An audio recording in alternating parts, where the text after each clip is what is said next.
السلام عليكم ورحمة الله وبركاته.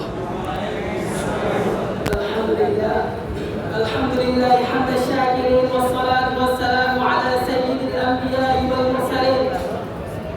أما بعد فقد عبر الله سبحانه في القرآن الفرقان: أستعيذ بالله من الرجيم الشيطان، بسم الله الرحيم الرحمن.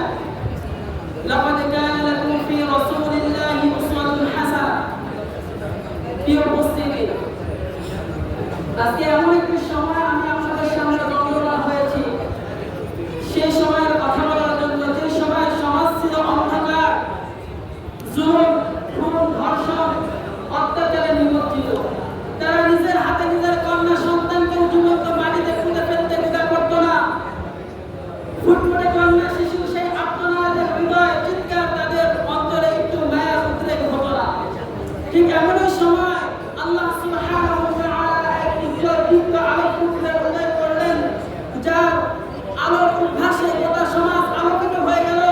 পথহারা মানুষ পেল পথের দিশা, স্বজনরা পেল সুখের দিশা, মা বোনরা পেল, নারীরা পেল মায়ের মর্যাদা, বোনের মর্যাদা এবং স্বামীর মর্যাদা এবং স্বামীর সঙ্গীর মর্যাদা। মুহতারাম হাজিরিন, আজ এখানে কোনো নরম গরম বক্তৃতা দিতে আমি আসি নাই। আজকে বলতে এসেছি রাসূল কারীম সাল্লাল্লাহু আলাইহি সাল্লামের সিরাত তো আমরা সকলে পড়ি, তবে সংক্ষিপ্ত আকারে আমরা কয়েকজন বলবো না। তো রাসূল কারীম সাল্লাল্লাহু আলাইহি সাল্লামের সংক্ষিপ্ত পরিচয় আমি তুলে ধরবো, একটু মনোযোগ দিয়ে শুনবেন। রাসূল কারীম সাল্লাল্লাহু আলাইহি সাল্লাম 570 খ্রিস্টাব্দে 12 রবিউল আউয়াল প্রসিদ্ধ মাস অনুসারে সুবাহ সাদেকের সময় হাশেমে গোত্রে জন্মগ্রহণ করেছিলেন। তারপর রাসূল কারীম সাল্লাল্লাহু আলাইহি সাল্লাম 1 থেকে 7 দিন পর্যন্ত তিনার মাতা আমিনার দুগ্ধ পান করেন। তারপর কিছুদিন আবু লাহাবের দাসী সুহাইবের দুগ্ধ পান করেন।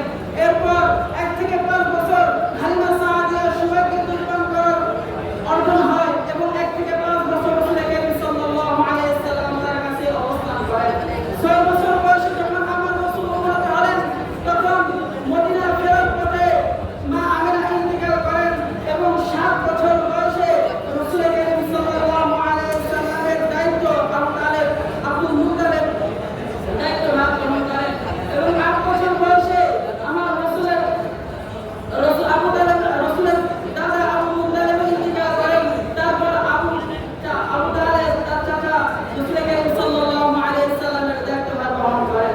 এভাবে যখন রাসূল কারীম সাল্লাল্লাহু আলাইহি সাল্লাম 12 বছর বয়সে উপনীত হলো, তখন তার চাচা সিরিয়ায় বাণিজ্যের জন্য ভ্রমণে গিয়ে যান এবং 14 বছর বয়সে রাসূল কারীম সাল্লাল্লাহু আলাইহি সাল্লাম হিজবুল ফুজুল সংগঠন নামে একটি সংগঠনে অংশগ্রহণ করেছিলেন। এইভাবে যখন আমার রাসূলের 25 বছর বয়স হয়, তখন রাসূল কারীম সাল্লাল্লাহু আলাইহি সাল্লাম সিরিয়ায় বাণিজ্যের জন্য দ্বিতীয়বারের জন্য যান এবং ওই বছরই হযরত খাদিজা রাদিয়াল্লাহু তাআলা আনহাকে বিবাহ করেন। এইভাবে যখন রাসূল কারীম সাল্লাল্লাহু আলাইহি সাল্লামের বয়স যুগত বাড়তে লাগলো, যখন 35 বছর বয়সে উপনীত হলো, তখন মক্কার কাফেররা কাবা ঘর মেরামতের জন্য মেরামত করা শুরু করলেন। যখন মেরামত কমপ্লিট হয়ে গেল, তখন হযরত আসবাব পাথর বসানোর জন্য তাদের মধ্যে মনোভাব সৃষ্টি হতে লাগলো। তখন রাসূল কারীম সাল্লাল্লাহু আলাইহি সাল্লামকে নেতা রূপে বানিয়ে তখন রাসূল কারীম সাল্লাল্লাহু আলাইহি সাল্লাম হযরত আসবাব জবাইস্থলে রেখে তাদের রক্তময়ী এক বিবাহ মীমাংসা করেছিলেন। এইভাবে যখন 40 বছর বয়সে আমার রাসূল উপনীত হলেন, তখন আল্লাহ তাআলার পক্ষ থেকে হেরার গুহায় রাসূল কারীম সাল্লাল্লাহু আলাইহি সাল্লামকে নবুয়ত দান করা হয়।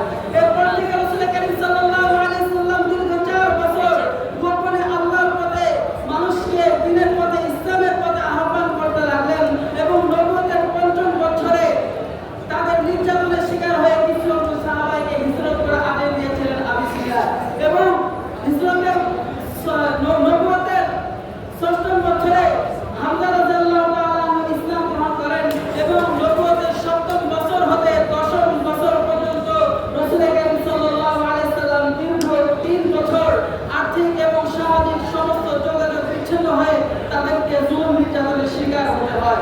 সেই 10ম বছরে রাসূল কারীম সাল্লাল্লাহু আলাইহি সাল্লামের চাচা আবু তালেব ইন্তেকাল করেন। তার 3 দিন পরেই হযরত খাদিজা রাদিয়াল্লাহু তাআলা আনহা ইন্তেকাল করেন। এই সময় রাসূল কারীম সাল্লাল্লাহু আলাইহি সাল্লামের বয়স হয়েছিল মাত্র 53 বছর। এখান থেকে হিজরি সন শুরু হয়। এই হিজরি সন প্রথম বছর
সুতরাং রাসূল কারীম সাল্লাল্লাহু আলাইহি সাল্লামের যে জীবন আদর্শ আমাদের যে সিরাত সিরাত